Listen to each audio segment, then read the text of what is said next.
Hello all, Rick here. If the sound is a little echoey, it's because I've yet to set up the padded foam in the new workspace. So, the Borg are a thing in Star Trek. So are the Iconians. And so are parallel universes.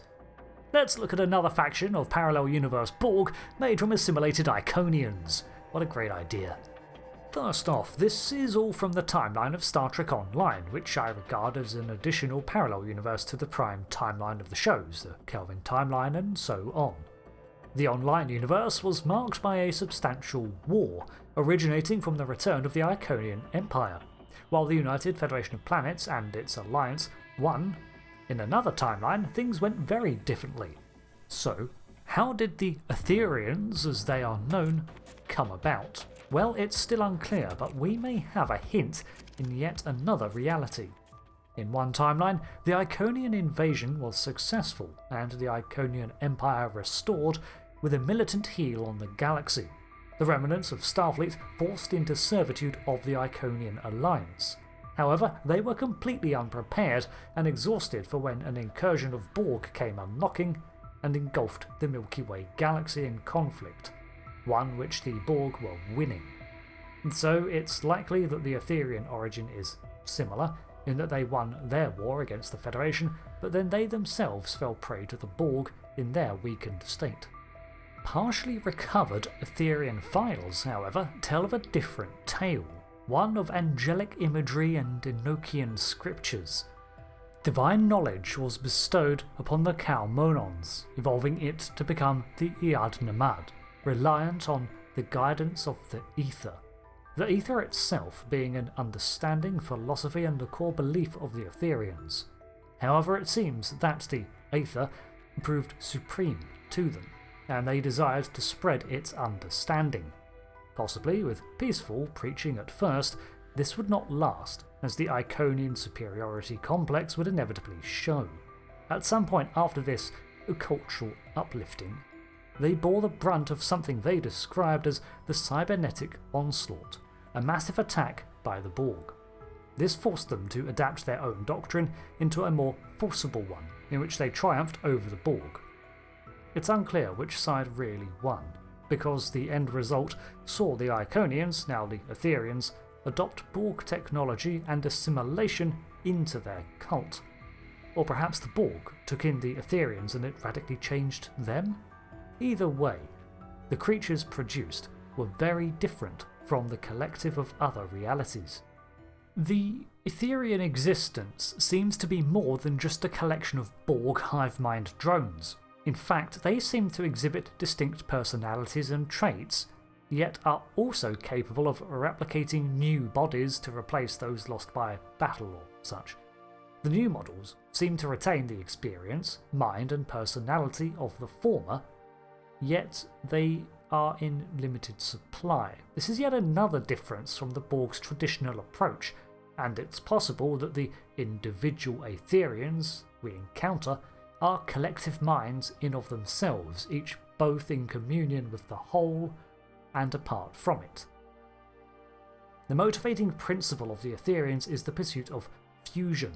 At its core, this is assimilation, but with Iconian levels of technology behind it. The DNA and technology of a person being fused is completely rewritten into a new Aetherian at a faster rate than that of assimilation. In fact, the whole process takes around a minute and reconfigures the body and minds into its new form. As an aside, being adapted Borg themselves, they're proficient in de-assimilation of drones, thus restoring captured Borg to their individual state, only to then fuse them immediately into new Aetherians. The reason for this desire is a combination of the Borg's chasing perfection through assimilation of all knowledge and the imperialistic arrogance of the Iconian Empire of old. As the most technologically advanced species of their time, the Iconians saw themselves as arbiters of morality throughout the universe. Right or wrong in their approach is besides the point, as they followed their own version of a prime directive, which has now been corrupted by the Borg's desires. Twisted pride, combined with the desire to improve and unify everything under their rule, because, as the supreme powers, they clearly know best. Bringing all into their Concordium, willing or no, will result in a perfect existence, and you'll be better for it. Improved. Many have resisted, many have failed, so they'd rather you offer yourselves willingly to accept ascension. The Iconian trait of utilising proxy and servitor species continues on too, directing and manipulating from behind the scenes. The central creed, this doctrine, was described as the axiom, but it is not static, it evolves with their observation and fusions. The Aetherians have developed extensive alternate reality technology, from observation of parallel worlds to actual travel between them. Their initial method of approaching a new reality begins with extensive observation, in which they seek out the most prominent powers and learn all they can from afar, observing their values and learning how to manipulate them should they meet in person. For example, with Starfleet, they approached in a time of need, helping out a stranded Allied vessel before using the gratitude of the saved people as a way to meet with the leaders of the UFP. From here, they described the Aetherian philosophy of unifying disparate powers in an alliance against external threats, and the open sharing of research and development. An additional tactic that proves to be commonly effective is offering to assist with the targeted universe's own Borg problems, because it seems that pretty much every reality has its own collective or kingdom of Borg, and if not, then the Aetherians have proven adept at luring in Borg to unwittingly work for them, creating the ideal crisis in which the Aetherians can swoop in to save the day. Their technology, when it comes to travel and understanding of different multiversal realities, seems unsurpassed, with them being able to exploit and traverse them at will. This extends to being able to repair realities and shut down other methods of travel, allowing them to contain and direct incursions from other reality-hopping foes, as well as herd the other Borg collectives towards different realities, letting them do the heavy lifting. The Iconian gateway network is expansive, and only a fraction of operational gateways have ever been discovered. However, the Aetherians escalated this into connecting them across multiple realities, with the exception of fluidic space, which seemed to prove a problem to them, the reality seemingly incompatible with the Aetherian existence for some reason. This is not unheard of, as the Iconians themselves, at least in their STO depiction, were not able to time travel, as their minds were temporally anchored. This means that if they went back in time, their mind would also be at the level of sentience, knowledge, and even existence that it had been in that era. It's possible that in using Borg modification, they've surpassed one hurdle and encountered another. In order to avoid this, the Aetherians have been seen literally bringing an area of one universe into another like a protective bubble. Such realm-bending feats are something well beyond even the Borg. The Aetherian vessels were, like the Borg, simple geometric shapes, but far more fluid in motion, with fractal-like patterns or additional segments that remained apart from the main hull. These often moved or undulated on their own and could reconfigure like the 32nd century technology that the Federation used.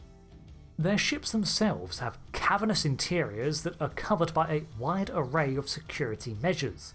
Holographic recorders and projectors act as observational devices, and wide areas are set out as diplomatic suites for guests. In this manner, they differ extensively from the Collective, in that they would rather wine and dine their guests into accepting fusion as the correct course of action.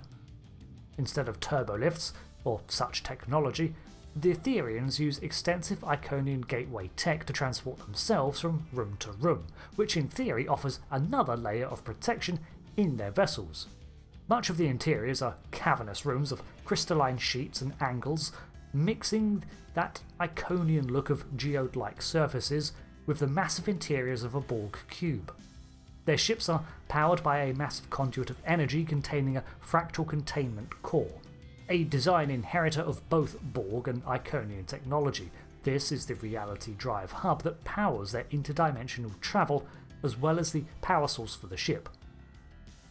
The Aetherians are probably the most unique Borg variation we've seen, as they abandon the usual look and approach of the collective or even the kingdom in favour of a very subtle and almost evangelical approach with the attainment of ascension through embracing the governance of the ether, their axiom philosophy, and the physical fusion process to bring them closer to perfection.